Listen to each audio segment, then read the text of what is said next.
passings of Dr. Nirmalanandanatha Mahaswamiji.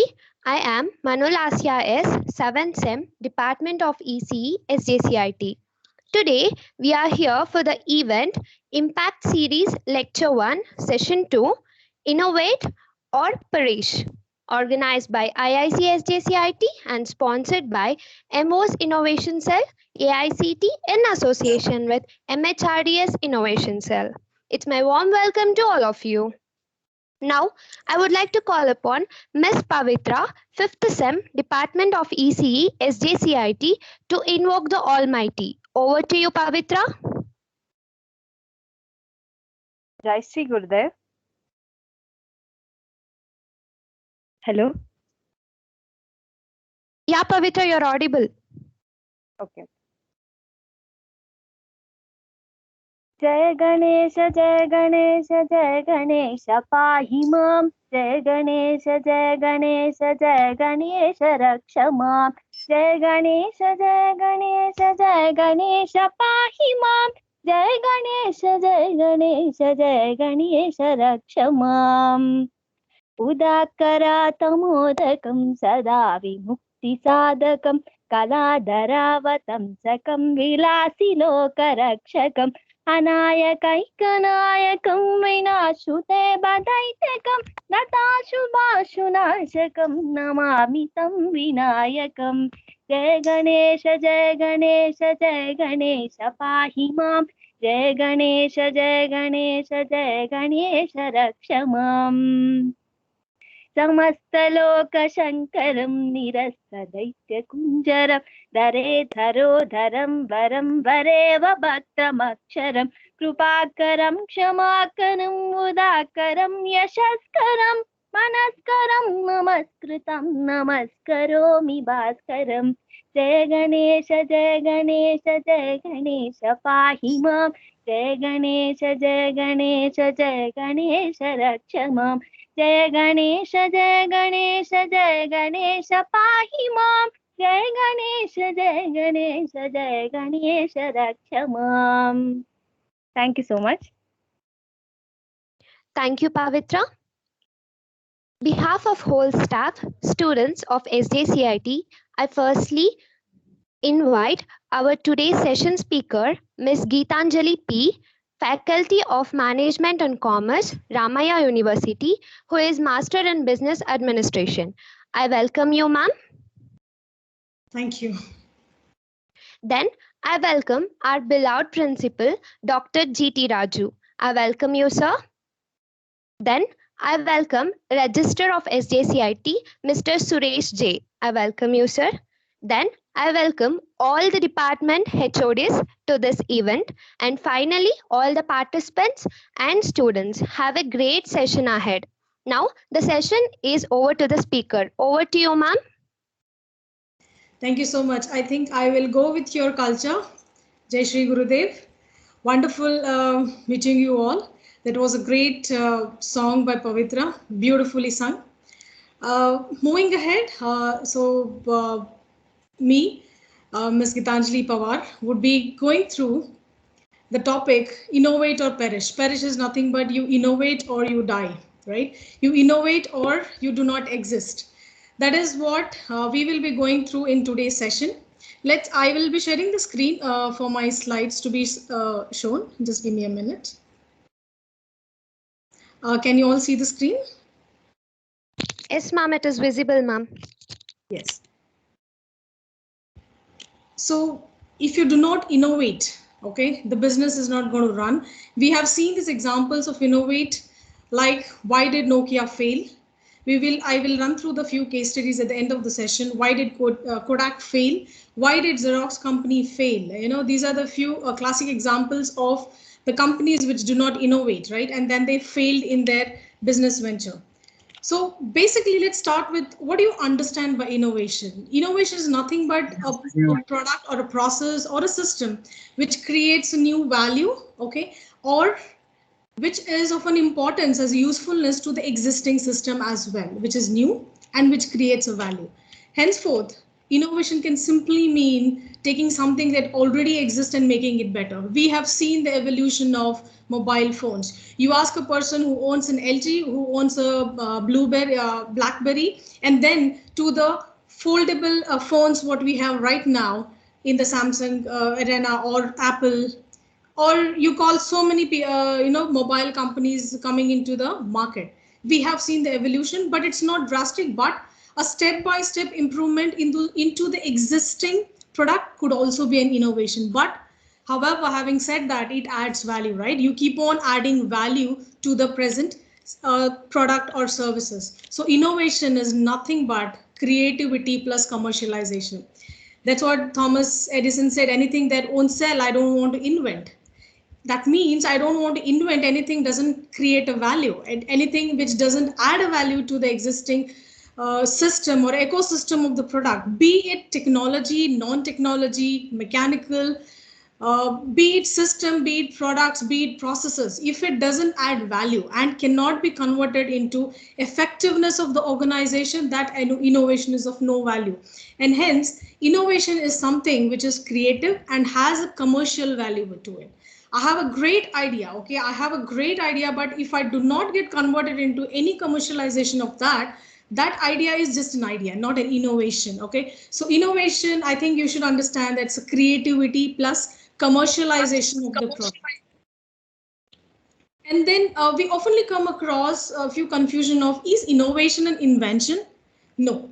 Invention is the first step, maybe formulation of new ideas or product or processes. Say, for example, blue chips has been, but you commercialize it and get it into the system, phone, iPad, servers, all those things. You innovated the application, the formulation of these new ideas into product or processes. You invented, during this COVID time, you invented the formula for the COVID vaccine. That's a basic research. We call it as a basic research. But who converted into commercialization of that? Who converted into manufacturing of that in the whole state? The Serum Institute of India, right? So that's what we call it as an innovation. Invention is nothing but the formulation of new ideas. Innovation is the practical application of those inventions or basic research, which we call. So companies have the basic research R&D centers across their organizations. We have Indian government who has an R&D sector, different organizations of R&D.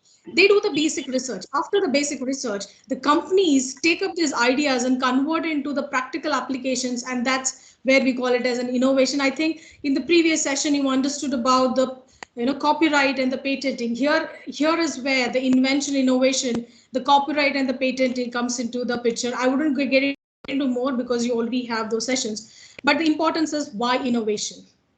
Why do you need actually the innovation?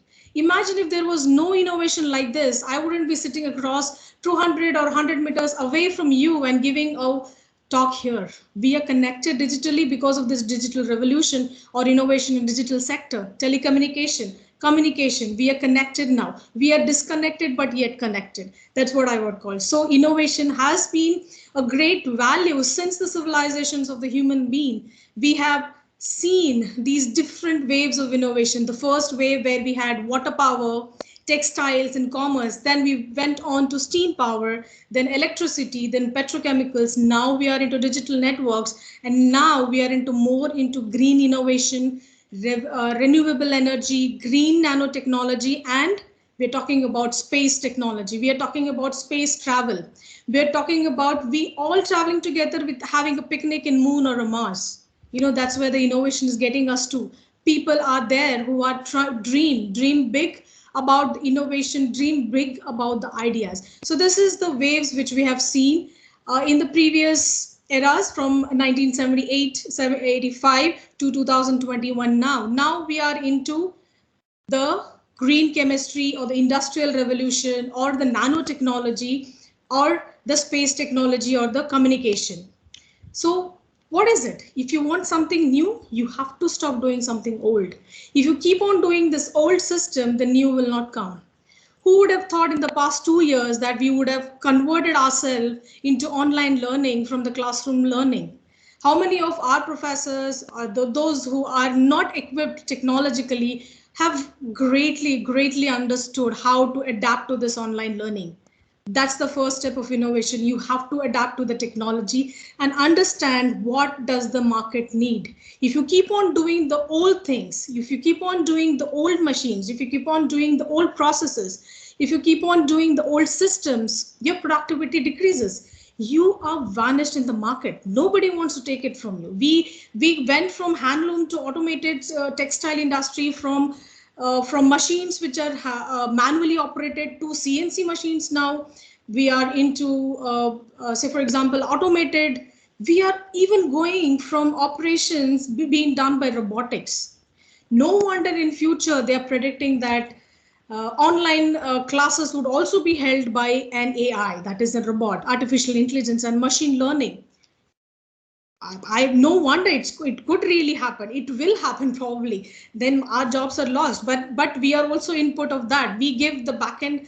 We become the functional expert to these kind of processes. The point where I'm trying to tell you is, if you do not understand what technology improvement is happening in your particular domain of business, then your business will vanish. If you do not adapt, if you do not invest in that, it will not work out. Imagine if your colleges or if your tuitions, wherever you're going, if you had not adopted to this online, they would be nowhere, right? So, but they're adapting, they're investing in that. They are in line with what the advancement of the communication sector or the teaching learns. So that is the point of stop. You have to stop doing something old to, if you want something new, and be creative and innovative in this.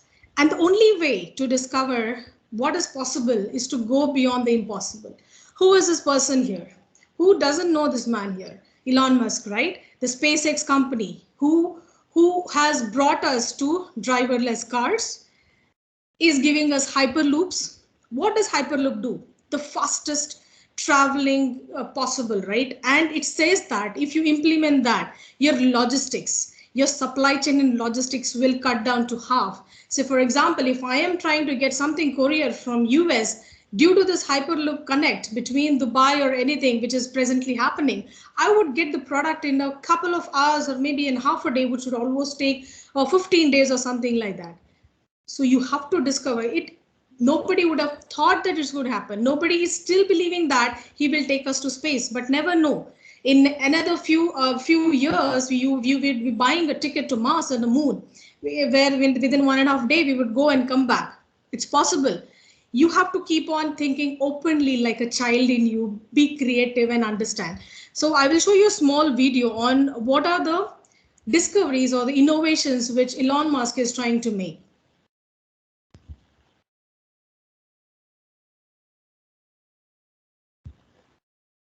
Just give me a minute. I don't think so you'll hear the sound of the system.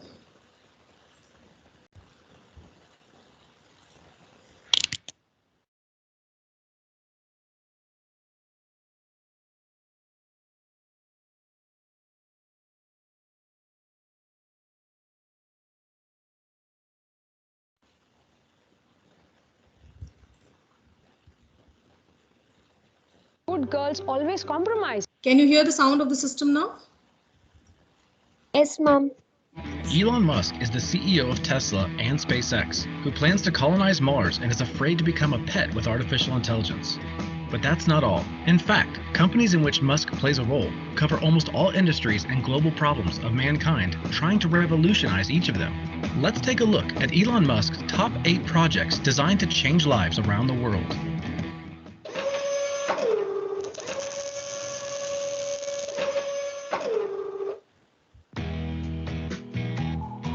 Solar energy is an energy product designed to eliminate our dependence on fossil fuels.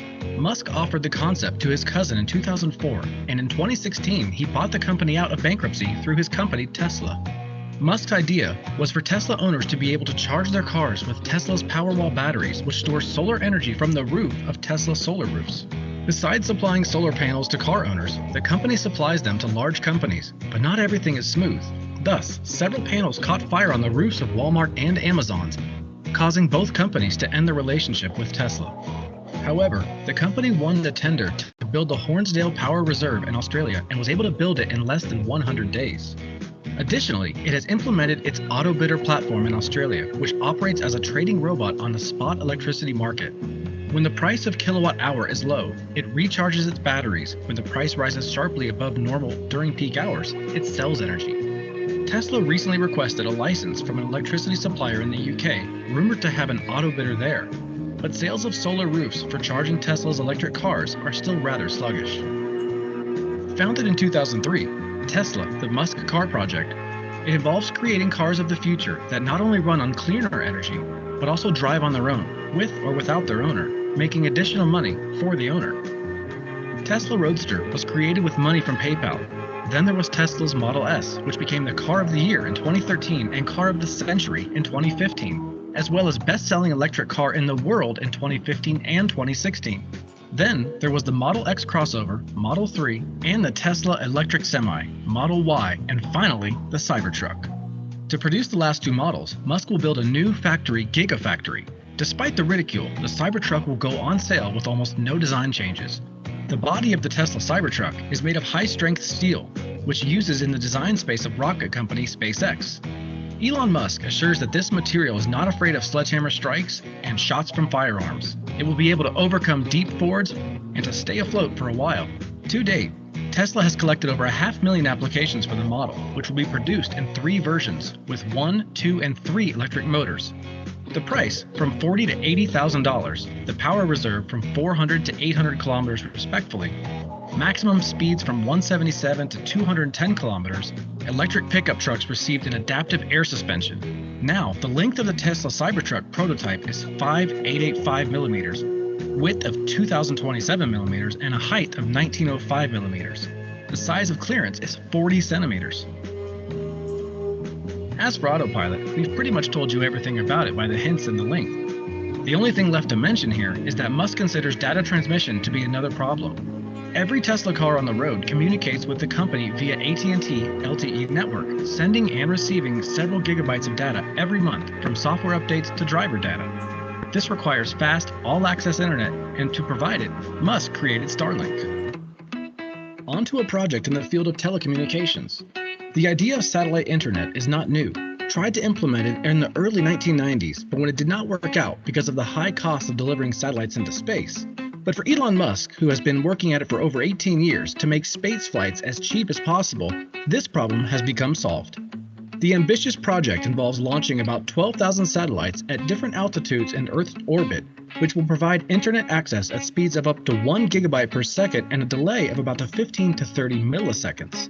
Currently, there are 420 satellites in orbit, and 120 more are due to be launched in June. Today, Starlink is the largest satellite internet service provider in the world. The next project is the transportation system of the future. The ideas of vacuum trains were first suggested by George Medhurst in 1812, but the first to convince people that it was a real possibility was Elon Musk in 2012. After calculating the feasibility of the ideas together with the engineers of SpaceX and Tesla, Musk said that a Hyperloop passenger can travel 50 kilometers in 2.5 minutes and only at a price of $20. The maximum speed in theory can reach amounts almost 1,000 kilometers per hour. This can change everything from logistics to the ability of anybody to work anywhere thousands of kilometers away from home. To date, the project has not been implemented, but there are test sites in Hawthorne and Las Vegas, and a test site is being built in Toulouse. Contracts have been signed for the construction of 10-kilometer highways in Dubai and Tunisia, and engineers have already managed to accelerate the Hyperloop test capsule to 450 kilometers per hour. But the project requires not only the capsule, but also cheap underground tunnels, and to build them, Musk founded the Boring Company. The infrastructure project, the Boring Company, which should solve 2 key problems, speed and cost of tunnels. Today, the cost of building a tunnel is about $1 billion per mile, but Musk plans to reduce this figure to about $100 million per mile. To do this, he minimizes the diameter of the tunnel, reducing its area by 4 times compared with a standard car tunnel. Such a reduction also has something that, among other things, the car will slide on special rails and not ride freely. The speed of movement in the tunnel with electric cars will be 200 kilometers per hour. The first commercial route will be 2 tunnels in Las Vegas, completed this spring. In the future, Tesla owners will be able to descend into the tunnels directly from their garage. My job is to make college easier because students have a lot on their. Sorry, Coach.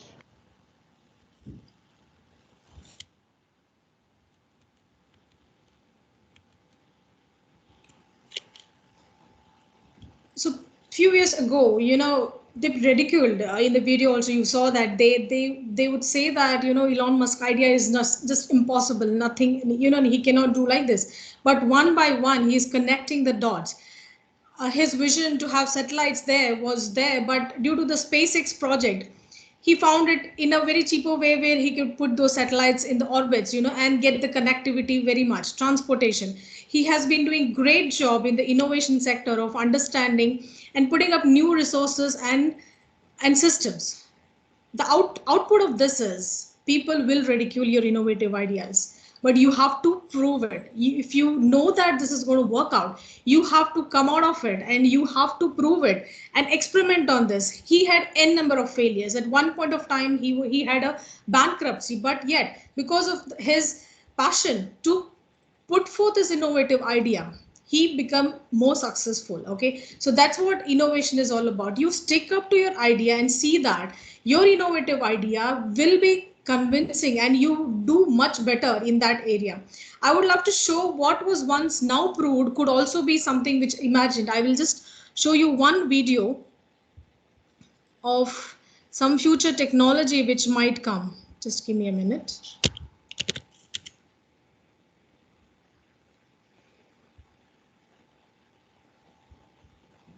3D printers can print We have heard about 3D printers, right? Where we are having 3D Mars, 3D printers coming up.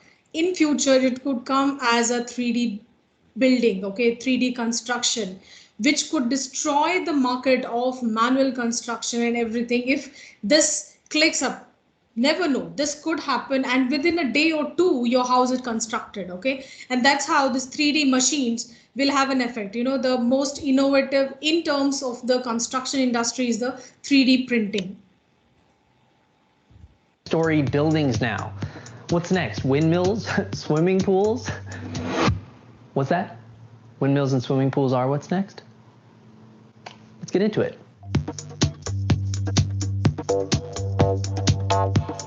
Belgian company CAMPC recently finished construction on its first 3D printed two-story house. The two-story house was printed by a machine called the BOD2 from a company called COBOD, which is short for Construction of Buildings on Demand. It's a little bit like the little 3D plastic printers. They enlarge it and they feed it with concrete, and then you have a big concrete 3D printer. The house was built in just 15 days of print time, but those 15 days were spread out over several months in order to accommodate the school schedules of the students working on the project. We bought our printer in Denmark, so they shipped it, and then with a huge crane, they constructed it again at our site.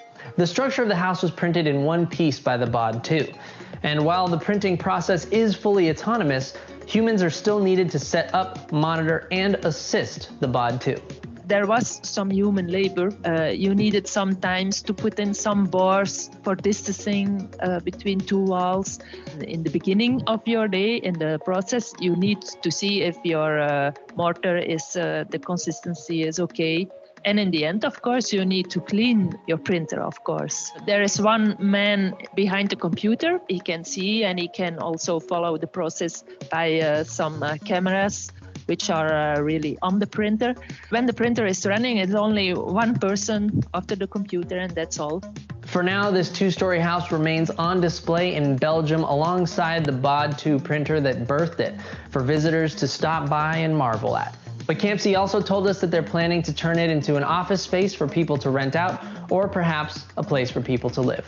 This two-story home joins other exciting firsts in the field of 3D printed construction, including the world's first 3D printed community, currently being built in a seismic zone in Mexico, and the world's largest 3D printed building, which was completed last year in Dubai. These innovations in 3D printing have the potential to make construction more sustainable and make housing more affordable. But why limit ourselves to just houses and buildings? Surely this technology could have other applications. One of our partners, they are busy making a swimming pool infrastructure, and there they are using as well 3D printed wall structures it's very cool to see that they are applying already that method in their facility. Cobot, the company that makes the BOD2 printer, has also partnered with GE Renewable Energy to 3D print bases for windmills. GE says the ability to 3D print concrete windmill bases on location will facilitate the construction of taller wind turbines. Taller turbines are important because they allow the windmill to have longer blades and access to stronger winds higher off the ground. What sort of 3D printed structures are you most excited for?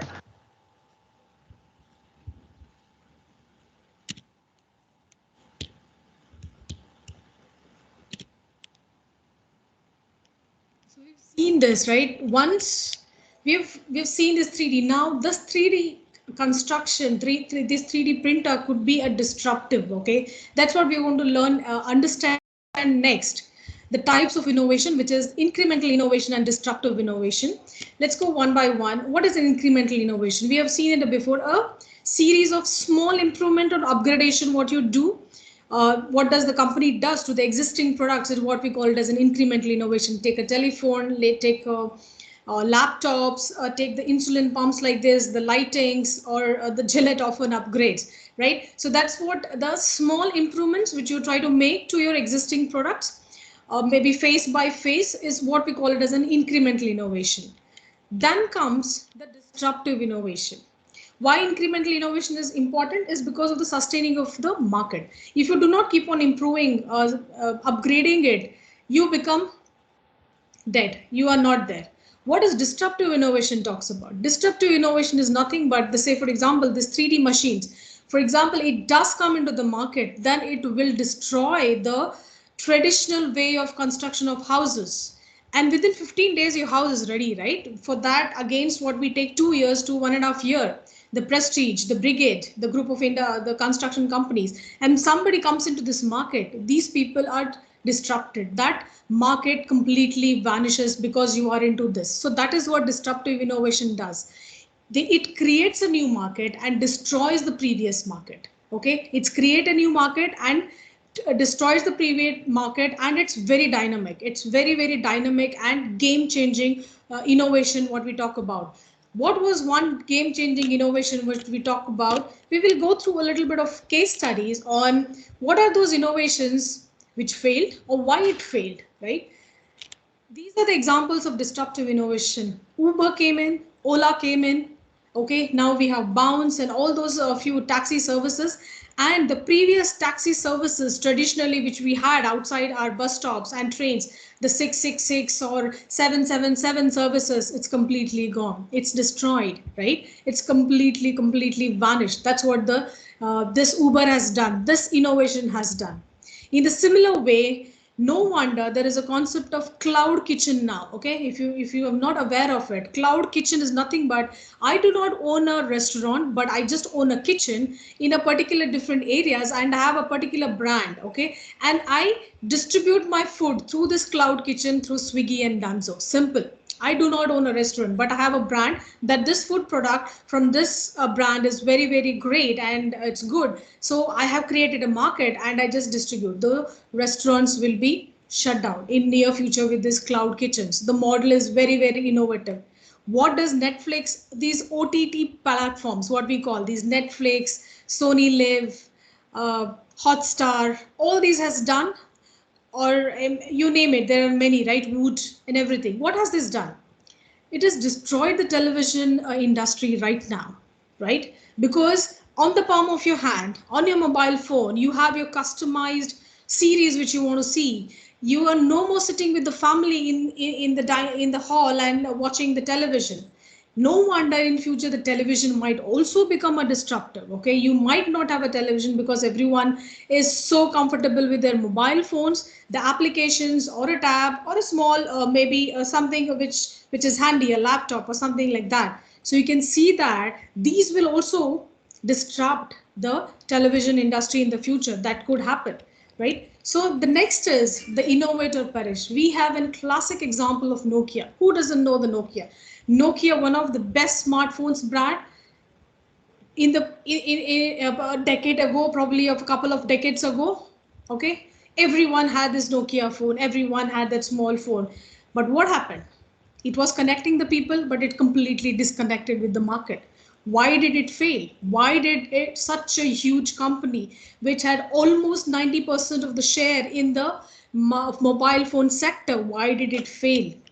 The reasons. It did not understand that Android was the new upcoming open source platform, okay? And everyone is looking into this Android and they're adapting very fast. And Android is very easy to operate against their operating system, which was Symbian, right? It did not work out. The before it shut down the Nokia Lumina series, okay, which was good enough, but it lacked the innovation compared to what was then. Okay, it was good enough, but not good enough to compete with the phones which were presently at that time when the Nokia Lumina came in. And Nokia underwent overestimation of its branding. Okay, we have a brand. It underwent a lot of overestimation of its brand value. Okay, and initially the Nokia overlooked the technical advancement which was happening. In terms of LG coming in terms of Motorola coming in terms of Sony mobile phones coming in, HTC coming in, Nokia did not understand that these are the competitors which are coming in. Right now, Nokia did a little bit well once it got connected with Google also, but it failed again. We have seen in the similar mobile industry, Motorola failed, right? Why did Motorola fail? Because it did not adapt to that technology advancement which is happening. The great case study, Yahoo, was one of the most sought out search engines, but it does not exist now. You know, we people do not even know it. A couple of maybe a decade ago, we would parallelly use Yahoo, MSN, Google, but now nobody knows Yahoo. Why did the Yahoo fail? Because it did not foresee what was coming in terms of the Google, in terms of what advancement Google is going to make, the algorithm which is going to use it, okay? And then few ill decisions made by the leadership teams of not acquiring the Google, okay, not acquiring the Google. And also the leadership role played by Marissa Mayer, okay, wherein which she did not advise strategically the company to go ahead next. People are also important, okay? People are also important while you are innovating anything. That's the point in these two case studies. The technology, of course, advancements, of course, but the people who lead the innovation are also equally important.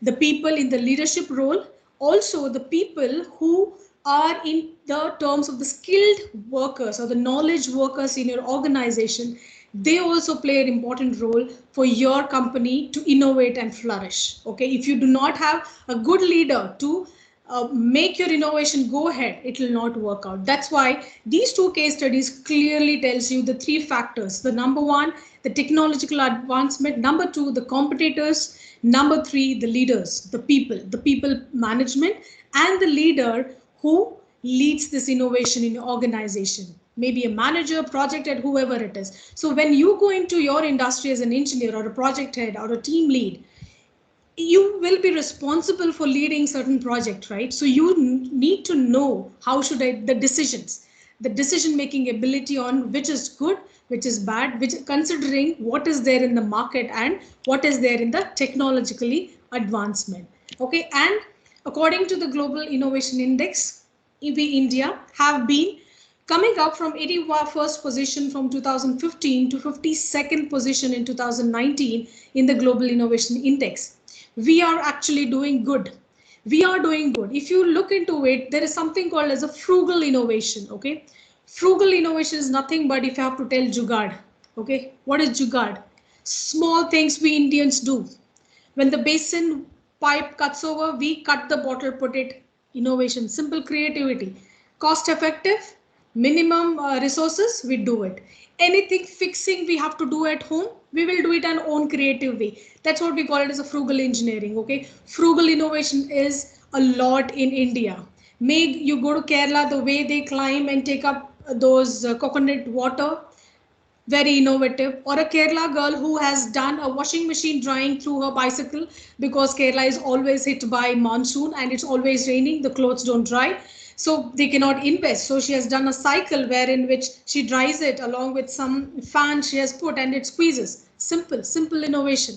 Like this, if you go across India, we have so many people with n number of innovative ideas, which we call it as a grassroots innovation or frugal innovations. Okay, and that has to be what do you say, commercialized further by the government of India, which they are trying to do. Okay, there is an association in Indian Institute of Ahmedabad, which is called as Honeybee, founded by Professor Anil Gupta, who goes into the villages, understand what are the innovations they do, okay, and try to commercialize it, try to get a funding for them. Funding of your innovation is important. So how do you make it approachable to the funders and the investors plays also a very important role when you are creating a new idea or innovating a new idea.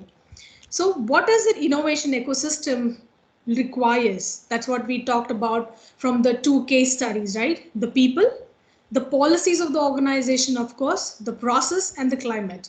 The policies of every higher education like this, like your college and my institutions, we have Center for Innovation, right? And Indian Council of Innovation and entrepreneurship cell, startup cell, where any student can come up. If they have any great idea, they can get into the office and just say, sir, I have a great idea. Startup India policy.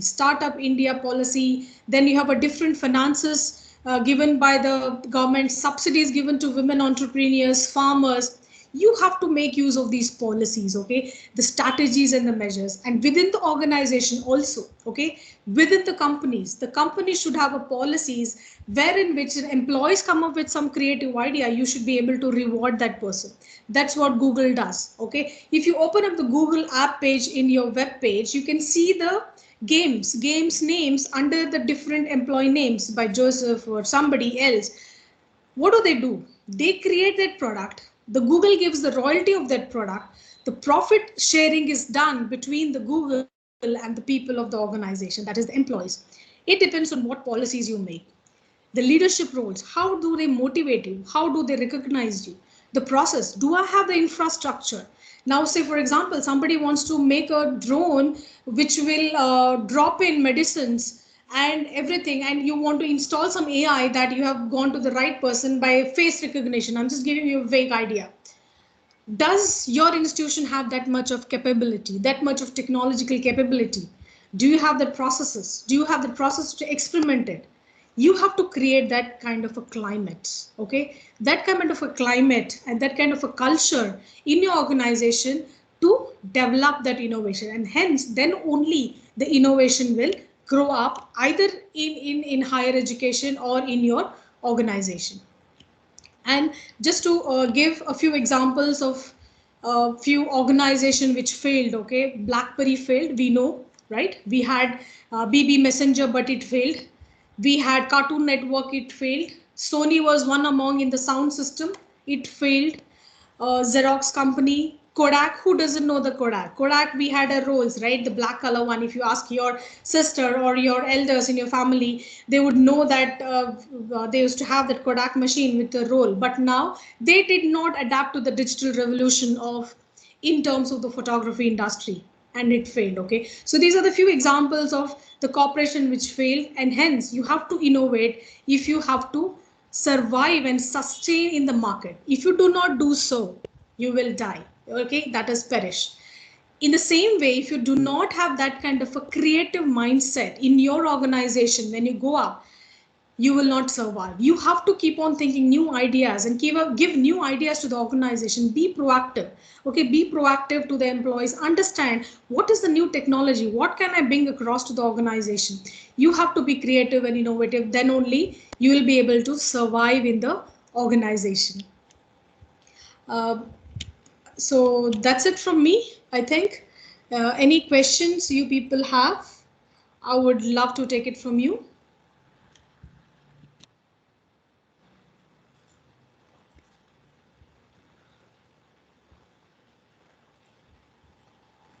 I finished pretty before, because I just wanted to ask a few questions on what is your understanding of innovation. If few of the students can raise their hand and just discuss with me a little.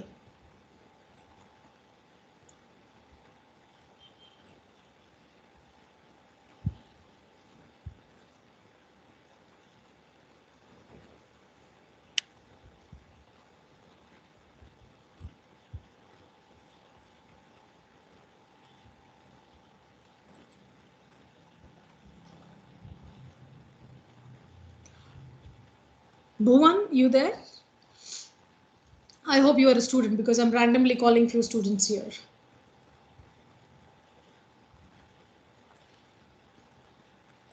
Bhuvan?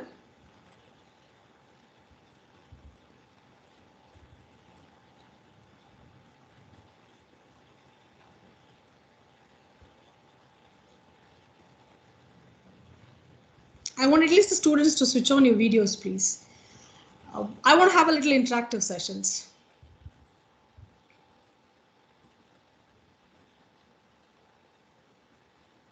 Yes, sir, Dr. Rajshekhar, sir. The idea is converted into business model. I'm sorry, sir. Ideas into a business model. Idea? Is to be converted into a business model. Yes, sir. It has to be converted into some commercialization. Otherwise, the innovation will not be an innovation. It will just be.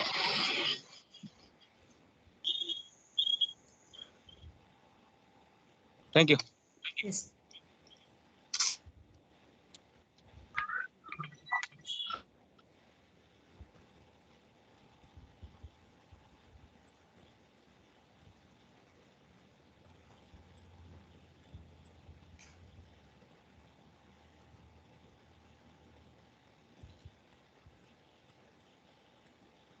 Okay, there's a complete silence. Any more questions?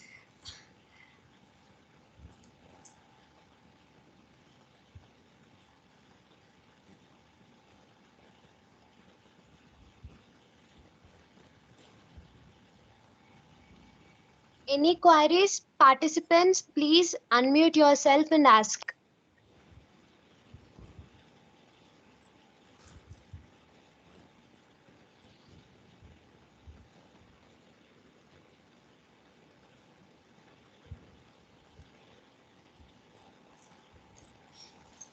I think the major disadvantage of online classes like this. Hi, ma'am. Good evening. This is Dr. Suma. Yes, ma'am. Your voice is echoing, ma'am.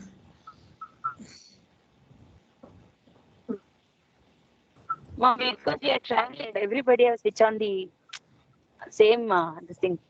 Okay, no problems. For that, ma'am. Yeah, tell me, ma'am. Ma'am, can I ask the question? Yes, yes, ma'am, please.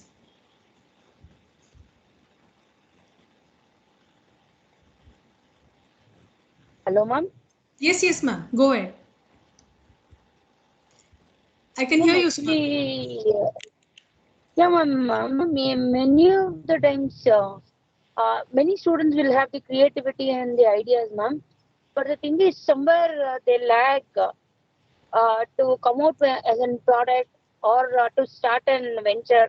Can you tell some tips, ma'am, how to convert that innovation or creativity into a practical venture, ma'am, please?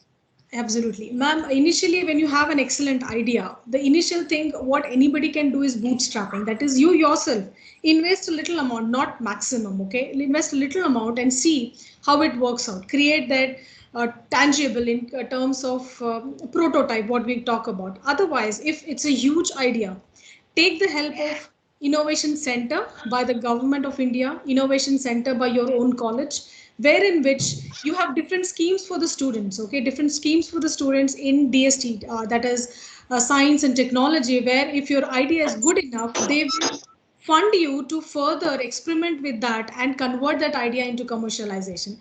Then comes once you build up a prototype, is it good enough? You have to attract funders and investors. Okay? Fundraising should be done again with the help of the government, again with the help of the bank, which gives you a lot of subsidies. Startup India policy. You people can just go through the website of Startup India. Okay, there are n number of subsidies, n number of policies which are for students, for rural, urban, under science and technology, under different sectors. You can find those subsidies and you can just take the help of those and convert it to it. But initially, your investment, practically what I feel, okay, practically what I feel should be there. Otherwise, the institutions like ours and yours who have a cell, okay, entrepreneurial cell, where they can come and approach us and those people in the entrepreneur cell can convert those ideas into commercialization of business. Yeah, ma'am. Yes. Thank you so much, ma'am. Thank you. Hello. Hello. Yes, sir. Ma'am. Yes, sir. Ma'am, the ideas we thought initially it could be implementable. As our work progress, even after prototype, somewhere if it is not possible to implementable, what could be the situation? Like I mean to say, most of the time everyone will have some idea to be implementable. They may feel so, but at some because I experienced some of my projects. No, I am unable to implement it. So I dropped it. So in that case, what could be the best solution? What the person can take? What decision they can take? Will they can drop or any sources which are there to help us?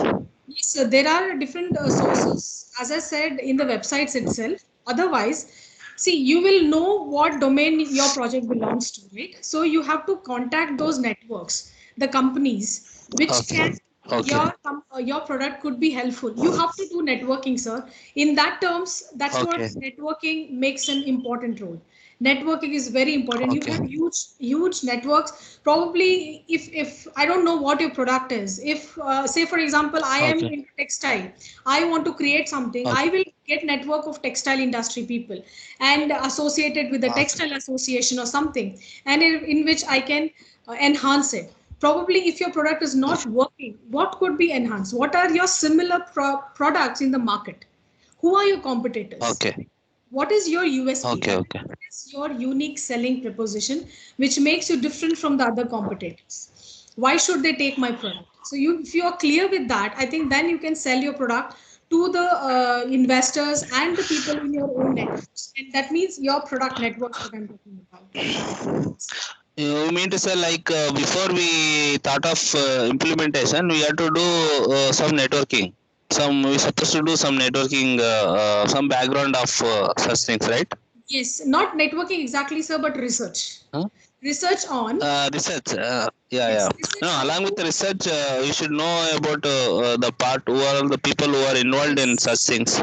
Yes, the competitors, especially in the similar line, who are the people who are selling the same kind of products, and where can I stand? Does my project stand enough in this market? Where is the market for me?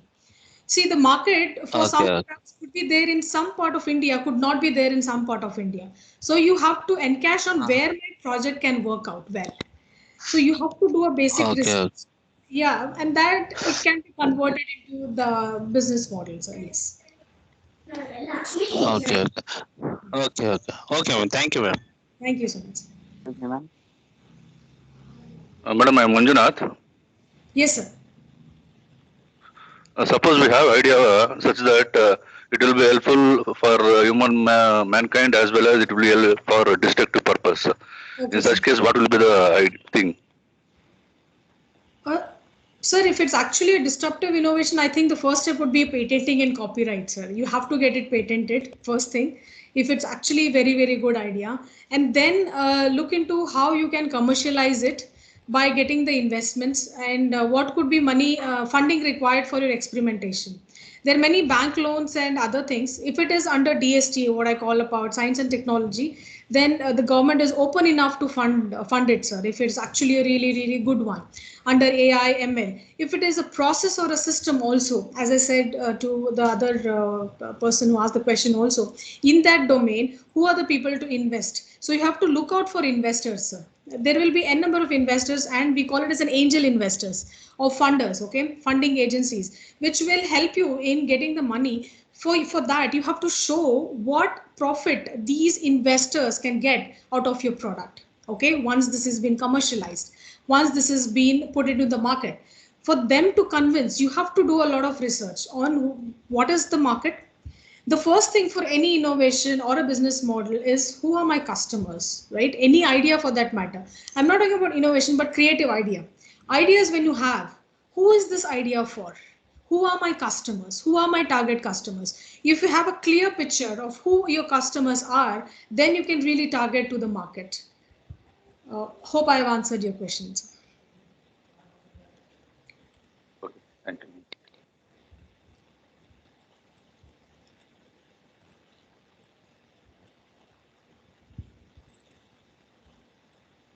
Excuse me, ma'am.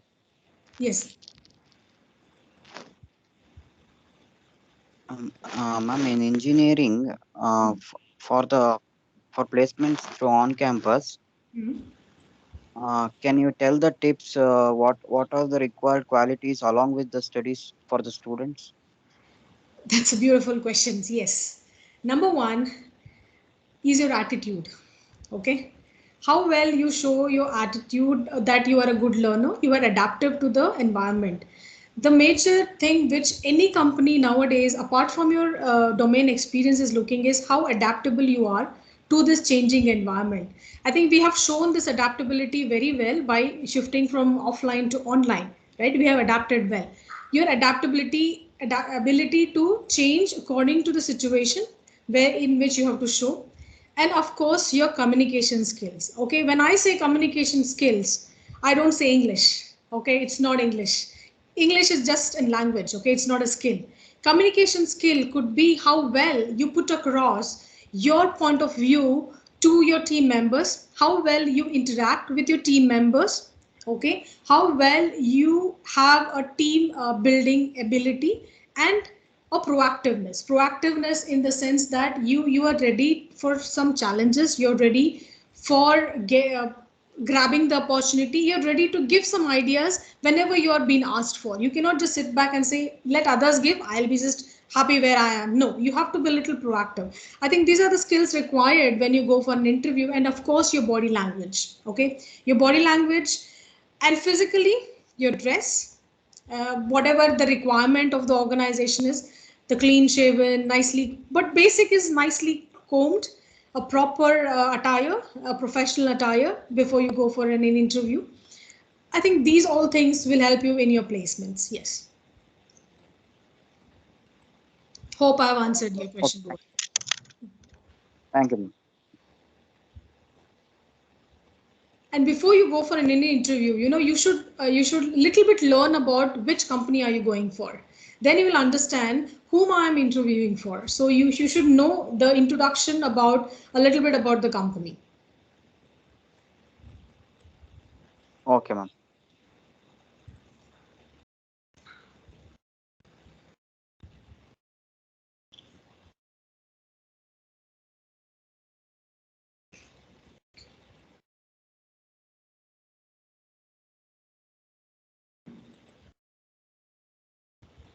I think many of you have that. I do have a creative idea. How do I go about it? Number one, basic research. Number two, networks in that domain. Before you start any venture, okay, since it's come to entrepreneurship, before you start any venture, try to understand the operations of that business. Try to work as an intern in that kind of a business field to understand how actually it runs. And then you can start your own business with your creative idea of understanding. Swiggy, Zomato, Dunzo are the same business model, right? They are the same business model, but they are still working good.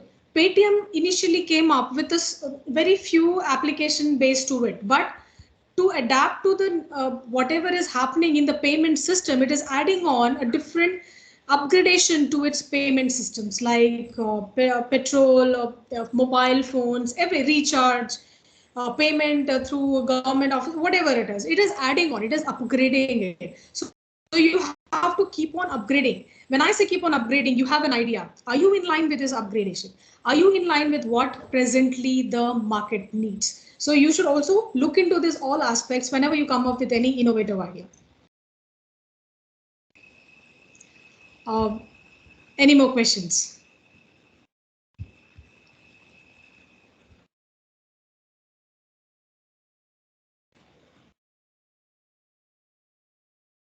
Participants, any questions? Hello, ma'am. This is Dr. Bino Prince. Thank you so much for this opportunity, Dr. Bino sir. Thank you so much. Yeah. Okay. So Ravikiran sir. Hello, sir. Yes, sir. Yeah, Manala, sir. Yes, sir. Yeah, please go. Yes, sir. Now I call upon Miss. Yes, sir. Yes, sir. Now I call upon Miss Sahana N, 7th SEM, Department of ECE, to render oath of thanks. Over to you, Sahana. Yeah, Lasya. Behalf of whole staff and students of SJCIT. Firstly, I thank Ms. Geetanjali P, today's resource person, for sharing such a valuable information. Thank you so much, ma'am. Thank you. Then I thank our beloved principal, Dr. G.T. Raju, for encouraging in such events. Thank you, sir. Then I thank Dr. Bino Prince Raja D, convener IIT SJCIT. Thank you, sir. Then I thank Dr. Bhaskar S, President IIC SJCIT. Thank you, sir.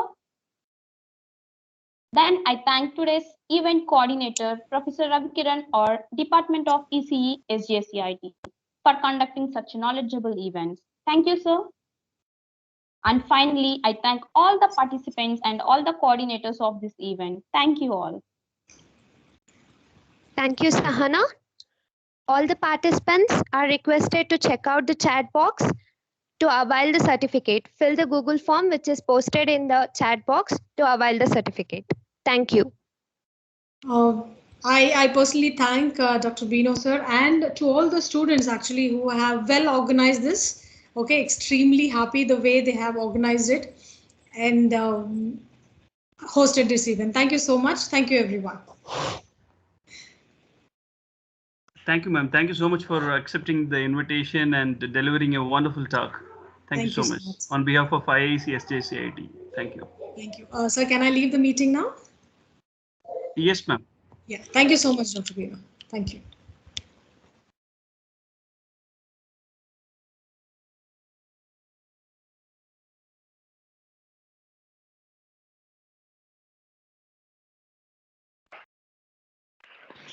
Enable this chat box, sir. Yes, sir. Bino, sir, please enable the chat box. Chat box is not enabled. Just a minute, sir. I am sharing my screen. So I think now you could be able to see my screen. So this is the feedback link. Kindly copy or you can make it type or whatever it may be and give available feedback, sir. And certificate will be issued in next 2 to 3 working days. Thank you all the participants. The link is not visible. So now it's not visible. Could you able to see my screen? Yes, sir. No, sir. Yes, sir.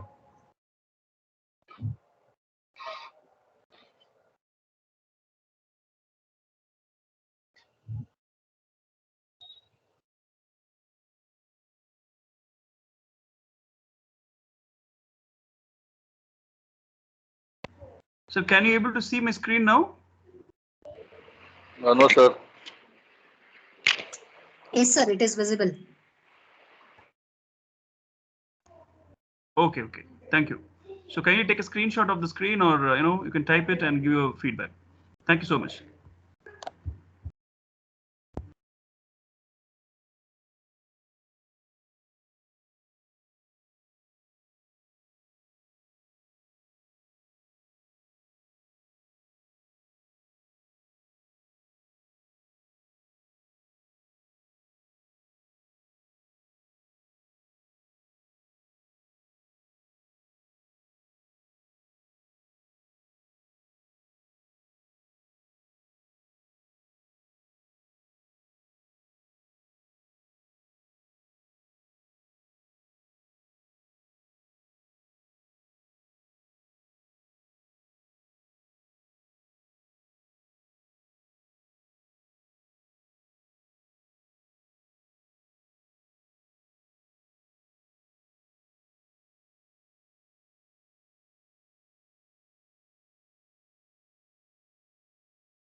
Is screen visible to anyone?